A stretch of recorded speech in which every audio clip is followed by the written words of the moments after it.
Très heureux de savoir nombreux à l'écoute de votre magazine sur Chadila Pano Télévision. Nous sommes lundi 5 août 2024. Nous produisons aujourd'hui sur la place de l'Indépendance, lieu choisi aujourd'hui par Chadila Pano Télévision pour vous produire ces magazines 100% Génocost. Lorsqu'on parle de Génocost, on voit des milliers de personnes mortes en République démocratique du Congo parce que le 2 août, la République démocratique du Congo a célébré la journée nationale de génocide congolais. Voilà pourquoi nous avons choisi aujourd'hui la place de l'Indépendance pour se produire.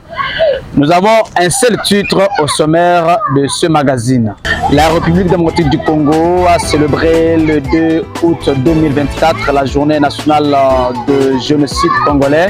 Plus jamais seul, c'est le message lancé par le président de la République, Félix Antoine Tshisekedi Tshilombo, à travers la première ministre Judith Suminwa Tuluka. Nous l'avons bel et bien dit au sommaire de ce magazine. Plus jamais seul, c'est le message du chef de l'État Félix Antoine Tshisekedi Tshilombo. Réitéré à l'assistance par la première ministre Madame Judith Suminwa Tuluka lors de la célébration de la journée nationale de génocide à Kisangani. La population boyomaise a accueilli une forte délégation des autorités venues de tous les coins du pays pour commémorer le génocide congolais. Plus de précisions dans ce reportage de Félix Matoudi, notre permanent qui a fait le déplacement de Kinshasa vers Kisangani pour couvrir ce grand événement. Suivez-le. À la mairie de Kisangani, le drapeau est en berne comme partout ailleurs. À travers la République, c'est le jour des hommages pour des millions de Congolais tués injustement dans les conflits de l'Est et la guerre des 6 jours qui a opposé ici les armées rwandaises et ougandaises. Au cours de la cérémonie solennelle du 2e anniversaire du Génocost, des officiers congolais, dont 16 ministres nationaux, des officiers supérieurs des FARDC et de la PNC, des autorités provinciales et des chefs des missions diplomatiques accrédités en RDC, ainsi que les membres des organisations de la société civile et un échantillon des victimes ont participé à la cérémonie officielle organisée dans ces chapiteaux construits pour recevoir cet événement. Nous disons à ce jour, comme l'avait dit le très saint Père, le pape Benoît XVI,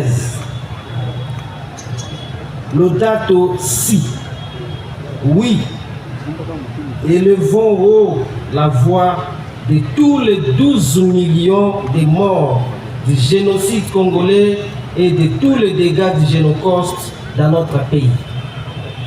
Dans leurs témoignages émouvants, les survivants de ces drames malheureux ont douleur dans l'âme à raconter ce qu'ils ont vécu lors de la guerre des 6 jours du 5 au 10 juin 2000. Des témoignages frais qui ont arraché quelques larmes de la chef du gouvernement central qui, à cœur ouvert, a reçu les cris d'alarme des victimes du Génocost. Judith Suminwa appelle les Congolais à la solidarité pour soulager tant soit peu les peines de nos compatriotes et de les aider à surmonter ces événements malheureux.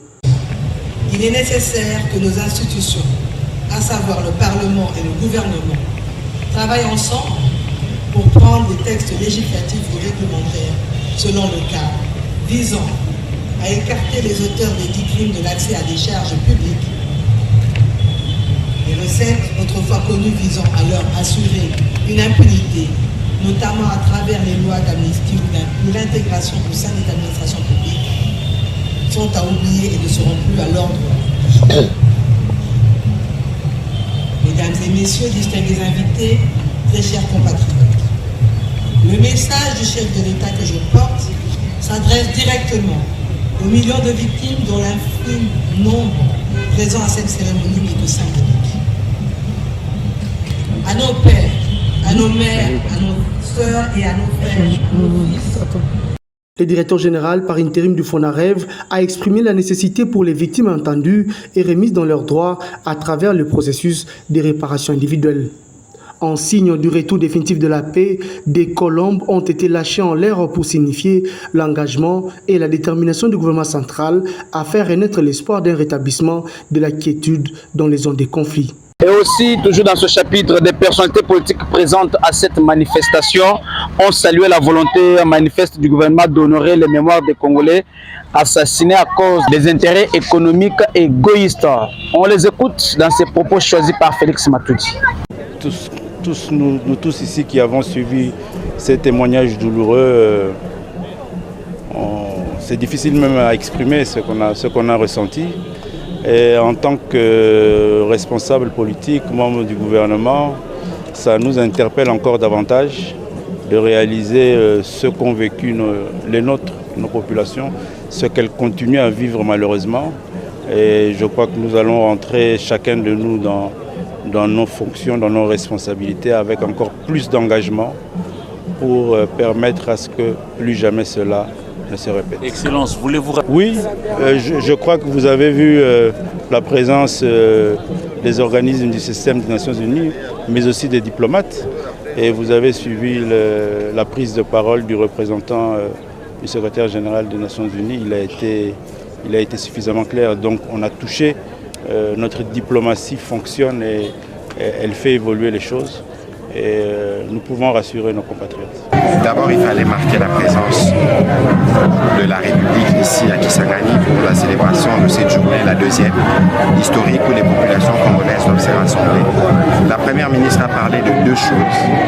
Notre résistance et notre résilience viendront au bout de l'agression.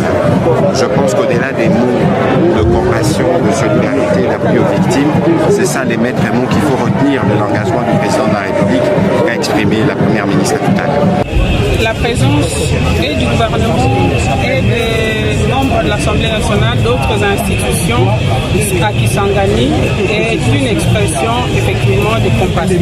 Compassion envers les victimes vivantes et mortes, mais aussi un engagement à faire de manière à ce que jamais la guerre à Kisangani, à l'Est et ailleurs. On ne veut pas de guerre, nous voulons la paix. Vous avez suivi avec moi ces témoignages des actes d'une grande cruauté qui ont été posés sur des êtres humains. Je pense que pour toute personne humaine, il n'y a personne qui a retenu les larmes. Et nous n'allons pas continuer à pleurer, même si nous pleurons, même si nous en parlons. Effectivement, c'est parce qu'il s'agit de notre histoire qui doit être contée. Mais nous sommes déterminés à ce que la guerre se termine dans notre pays. Quittons Kisangani, revenez ici chez nous au Kasaï central, où des milliers de centres kassaïens ont pris d'assaut le temple de l'église Jésus-la-Porte pour commémorer également la journée nationale des génocides. Le gouverneur de province Joseph Moïse Kambouloum Konko a présidé ce culte écuménique dans ce temple habillé en noir pour manifester la désolation ainsi que l'attachement en mémoire de populations congolaises péries à l'est du pays à travers une guerre injuste imposée par les voisins. Suivez ce reportage.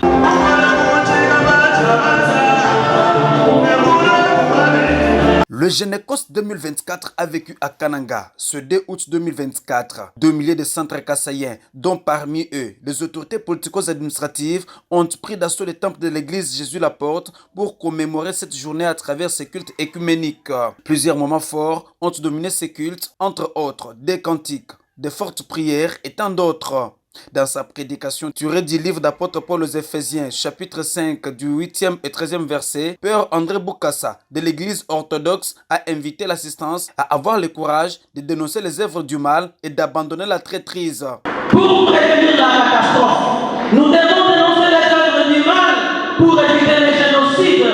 Nous devons dénoncer les œuvres du mal pour épargner les hommes créés par Dieu des conséquences néfastes du crime. Mutombo Tshisekedi Pierre témoigne sa situation de 2017 lors des événements de triste mémoire de la milice du fait chef Kamwina Sapou. Le jour de 28 mars 2017, on nous a massacrés par le militaire. On a tué ma fille et ses 3 enfants. Chez moi, à la maison, je suis tailleur. On a pillé tout. Pour lui, Kinamvouidi, chef de la délégation Fonarev Kinshasa à Kananga, seule l'unité nationale peut nous aider à vaincre l'ennemi. Cette commémoration est un témoignage de notre unité et notre engagement à reconstruire ensemble une société plus juste et plus pacifique. La quête de justice pour les victimes et les survivants doit rester au cœur de nos efforts. Cette date doit nous interpeller tous, indique Joseph Moïse Kambouloum Konko, gouverneur de province.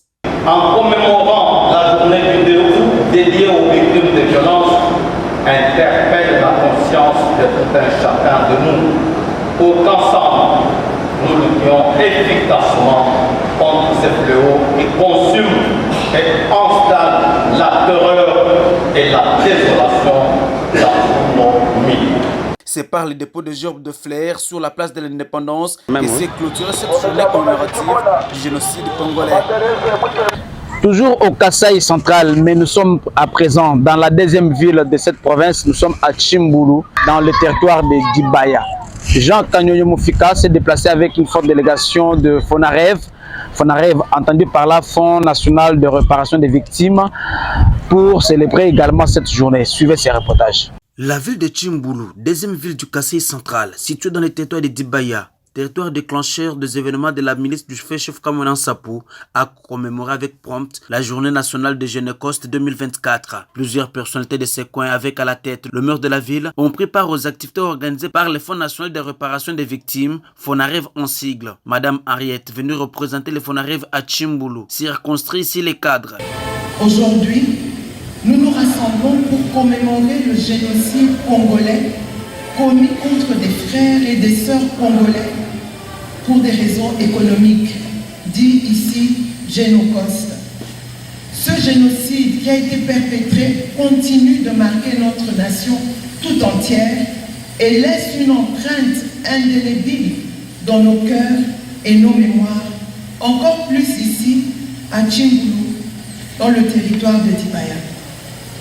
La loi qui institue le FONAREV a également mis en évidence la nécessité de commémorer collectivement les événements tristes et malheureux qui ont affecté différents coins de notre pays et qui sont constitutifs de crimes de guerre, de crimes contre l'humanité et surtout de génocide. Prenant à son tour la parole, le maire de la ville de Tchimboulou a salué les efforts du chef de l'État, Félix Antoine Tshisekedi Tshilombo, envers les FARDC qui luttent nuit et jour pour mettre hors d'état de nuire l'ennemi qui fait couler le sang congolais. Nous saluons sans doute les efforts du chef de l'État qui est en train de mettre en force l'armée de la République démocratique du Congo pour porter hors d'état de nuire ces rebelles qui sont soutenus par les multinationales qui sont leurs complices. Quelques victimes présentes ont témoigné les circonstances des viols subis pendant les événements de la milice du chef Kamounan Sapou. Une messe de requiem organisée dans la paroisse Notre-Dame de Tchimboulou, ainsi que le dépôt de gerbes de fleurs en mémoire des victimes ont sanctionné cette commémoration. Plus jamais ça. Dans la province du Kasaï oriental également, Franck Bambi Tchigungila, notre permanent sur place, a également participé à une grande cérémonie qui marque la journée nationale des génocides. Découvrons ce reportage avec notre permanent Franck Bambi Tchigungila. À travers cette marche, partie du rond-point de l'Étoile jusqu'au gouvernorat de province, La Lucha et Filimbi ont tenu à sensibiliser l'opinion est-kassaïenne sur le drame que subissent les Congolais dans l'est de la RDC. Pour ces deux mouvements citoyens, cette commémoration est une avancée vers la reconnaissance du génocide congolais. Cette commémoration, qui attire déjà l'attention des autorités nationales et mobilise les Congolais, y compris ceux de la diaspora, est un premier pas vers la reconnaissance du drame humain subi par notre pays à cause notamment de nos voisins rwandais et ougandais. Silencieux, visage crispé, les marcheurs ont fustigé l'indifférence de la communauté internationale sur les drames perpétrés dans l'est de la RDC. Sur le banc des accusés, il y a notamment la France, qui a fait du Rwanda, responsable depuis près de 30 ans des massacres de Congolais, son partenaire privilégié en matière de défense. L'Union européenne et ses États membres, dont la France, ratifient le Rwanda comme un partenaire fiable en matière de défense, alors que ces pays déploient massivement des troupes dans l'est de la RDC aux côtés des terroristes du M23 AFC. Tout en appelant à la création des tribunaux spécialisés pour juger les responsables des millions de morts et des pillages de ressources naturelles dans la partie est de la RDC, Lucha et Filimbi ont invité les Congolais à rester debout face à ce drame dont le monde ne parle pas suffisamment. Bien que les efforts du gouvernement soient louables, il est essentiel, en plus des batailles médiatiques, diplomatiques et militaires, que chaque Congolais, qu'il vive en zone de conflit ou ailleurs, comprenne la situation et forge un esprit collectif pour y faire face. Eh bien, nous allons clôturer ce magazine par cette journée scientifique et déontologique organisée à l'Institut supérieur technique de Kananga, ISTK. Le chef de section Gelor Beya de l'ISTK nous parle de l'organisation de cette activité qui a réuni des étudiants et d'autres invités de marque dans la grande salle de réunion de l'ISTK Kananga. On l'écoute. Merci beaucoup. Vous savez que lorsque nous avons l'instruction chaque année académique, le ministre nous a toujours demandé de prévoir dans notre calendrier les journées scientifiques, conférences, débats et aussi même l'encadrement des enseignants qui doivent animer les cours pour l'année académique qui commence. Raison pour laquelle, vous voyez, aujourd'hui l'ISTK s'est conformé à cette demande-là en organisant aujourd'hui cette conférence que vous avez vue avec comme thème management stratégique dans le climat des affaires, éthique et santé communautaire. Oui, vu que notre monde actuel est en train de vivre dans les systèmes éthiques, et vu qu'aujourd'hui on ne peut rien faire sans éthique, et aujourd'hui on ne peut jamais communiquer sans éthique, c'est pour cela que nous avons choisi ce thème, qui est un thème très capital et qui englobe directement 4 sciences à son sein.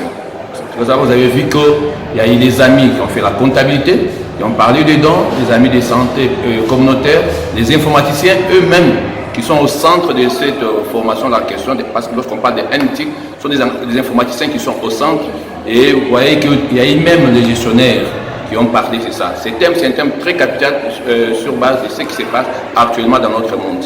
Vous avez été nombreux à écouter ce journal 99% Génécoste. Et ça a été un plaisir pour moi de vous présenter ce magazine. On se retrouve prochainement pour d'autres aventures. Merci.